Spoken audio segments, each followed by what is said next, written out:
And I was so happy, you know. I Oh. didn't need your husband. You are the one that I wanted. Well, Ziggy, I'll tell him you miss him very much, and he sends his regards as well, obviously.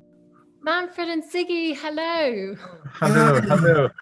Very nice to see you again. Sorry, What a privilege for us. Thank you, Your Highness. Thank you. I think it was 2017 we met each other for the first time, wasn't it? It's lovely to see you again. You may remember Zigi and I met in 1944 in the camps. And then by chance we met again later on, and we are friends to this day. I must tell you in all honesty, when I arrived in this country in 1946, I did not dream that in my lifetime I would ever have the privilege of seeing, never mind connecting with royalty. It confirms to me that I will never appreciate fully how lucky I was to be admitted to live my life in this country in freedom. My life really began when I arrived here. Until I was 16 years old, I didn't know the meaning of life. But I was 9 years old, well, 3 years when the Nazis came to power, 9 years old when the war broke out, and 11 when I was sent to the camps. And of course, all Jewish schools were closed in 1939, so I'd had no education for 7 years. And here I was yesterday looking at this wonderful photograph. Yes, I remember.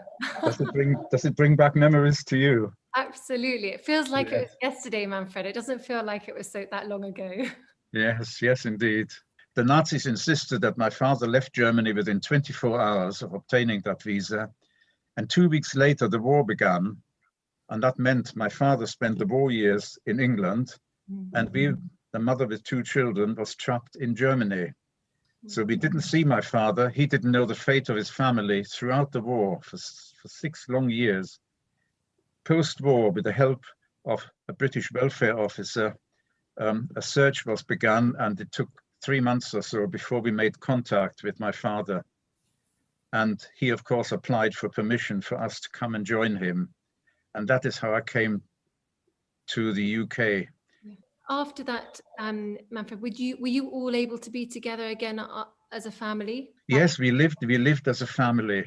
Unfortunately, it was a bittersweet reunion because my younger brother was murdered in the camps. And so instead of having 4 of us in the family, there were just 3. And how old was he, Manfred? He was 7 years old when he was taken into the camp, and 9 years old when he was taken away to be murdered.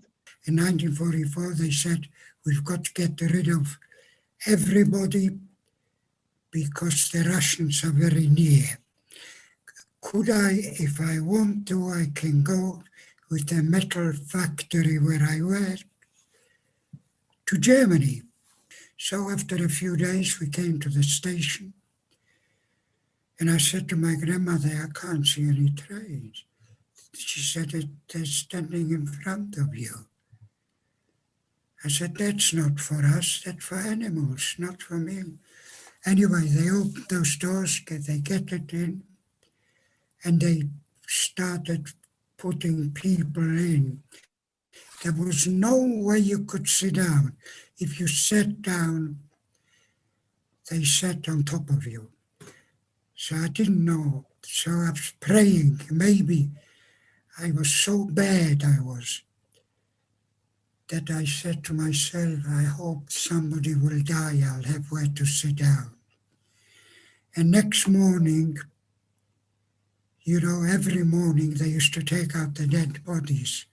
So eventually I had where to sit down.